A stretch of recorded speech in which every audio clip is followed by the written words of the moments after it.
আলুর দাম না পেয়ে হতাশ চাষিরা। দিন দিন বাড়ছে সারের দাম, কিন্তু সেই তুলনায় নেই আলুর দাম।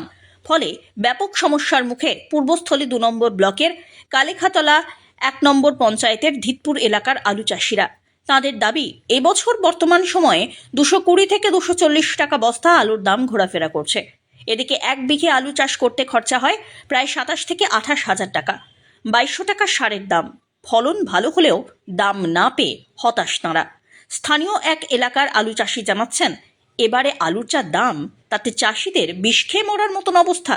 গত বছর আলুর দাম ভালো ছিল, কিন্তু এবছর সেই তুলনায় এর দাম অনেকটাই তলানিতে ঠেকেছে।